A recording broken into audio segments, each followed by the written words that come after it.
I've gone back and forth for years about whether I should talk about this at all. Not because I'm afraid of what people might say, but because every time I replay that night in my head, I get the same feeling, like I didn't leave everything behind on that road. Some things stay with you. Not as memories, but as quiet changes in the way you think. The way you notice silence. The way you hesitate before slowing down. The way you check your mirrors even when there's nothing there. Back then, my life was simple. Boring, even. I worked late shifts at a place that never really slept, but always felt empty at night. Driving home around midnight had become routine. It was the only part of my day that felt like mine. The road I took cut straight through a stretch of forest and open land. No houses.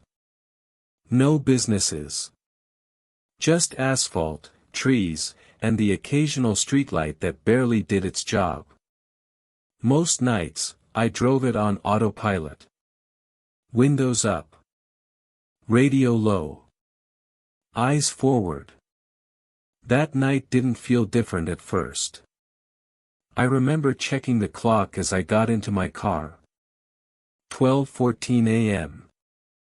Later than usual, but nothing I hadn't done before. The parking lot was empty. My footsteps echoed as I walked, louder than they should have been. I got in, started the engine, and sat there for a moment longer than normal. I couldn't tell you why. Maybe my body noticed something before my mind did. Once I was on the road, I turned the radio on out of habit. Music felt wrong. Too intrusive. So I turned it off again.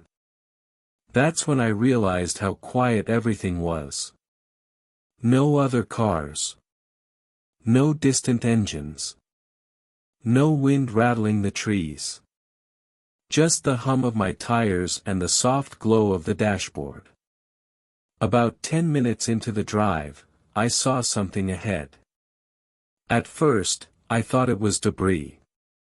A sign. An animal. As my headlights reached it, the shape sharpened. It was a person. He was standing on the shoulder of the road, just beyond the white line. Not moving. Not signaling. Just, there. I slowed down instinctively. He didn't react. Most people wave. Or step back. Or do something to show they've been seen. He didn't. He stood perfectly still, head slightly lowered, like he was listening for something. I told myself he might be stranded. Or lost.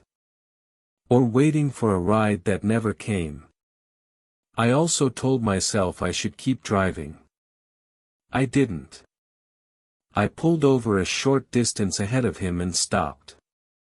My headlights lit up the road behind me, casting his shadow long and distorted across the asphalt. I rolled the passenger window down halfway. I asked if he needed help. No response. For a moment, I wondered if he was ignoring me. Then he took a step toward the car. Still silent. I could have driven away then. I know that now. Instead, I reached over and unlocked the door. He opened it and got in without hesitation. No greeting. No eye contact. No sound. He closed the door carefully, like he didn't want to wake someone up.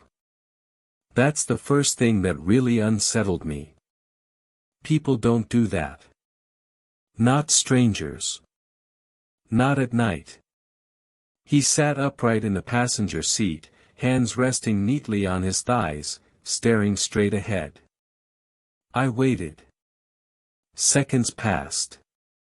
Then more. I expected him to say something, an address, a name, anything. He didn't. I started driving again, trying to convince myself that this was just an awkward moment that would pass. The silence felt heavy. Pressurized. I glanced at him briefly. His face was pale, almost gray, but not in a sick way. More like it hadn't been touched by sunlight in a very long time. His eyes were open wide. Unblinking. I asked him where he was headed. Nothing. I told myself not to panic. Some people don't like talking. Some people are strange. Then he spoke.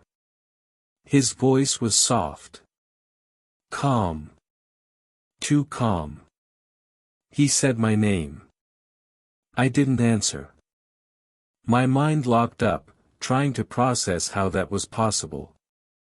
I hadn't introduced myself. The radio was off. There was nothing in the car with my name on it. I asked him how he knew who I was. He didn't respond. I could feel my heart starting to race now, each beat louder than the last. My hands tightened on the steering wheel. I told him he needed to get out of the car. The words came out shaky, like they belonged to someone else. He turned his head slightly. Not enough to face me. Just enough for me to see the edge of his smile. Then he said, "Not here." That was all. No threat. No emotion. Just certainty. Something in my chest dropped. I pressed the accelerator harder than I meant to. The car sped up, the engine whining as the road blurred beneath us. I waited for him to react. He didn't. He didn't brace himself. Didn't move. Didn't even blink. It was like speed meant nothing to him. I stared straight ahead, afraid that if I looked at him again, something would change, or I would. The streetlights passed overhead one by one, each one briefly illuminating the interior of the car. Every time, he looked exactly the same. Still.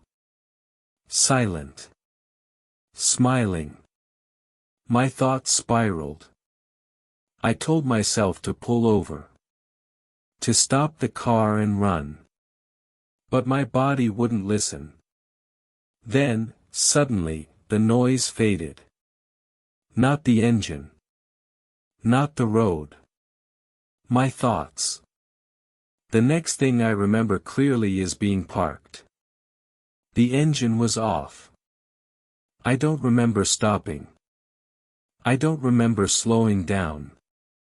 The car sat on the side of the road, hazard lights blinking softly into the darkness. I was alone. The passenger seat was empty. The door was open. Cold air poured in, carrying the smell of wet pavement and trees. I stared at that empty seat for a long time, waiting for something to move. Nothing did. There were no footprints outside. No sign anyone had been there at all. I drove home without stopping again. I didn't sleep that night. Or the next. For weeks after, I avoided that road completely. I took longer routes. Safer routes. Eventually, life did what it always does. It moved on. I drive that road again now. Only when I have to. And every so often. When the night is quiet enough. I see someone standing on the shoulder. Not waving. Not moving. Just waiting. If you're listening to this after midnight, you're not alone.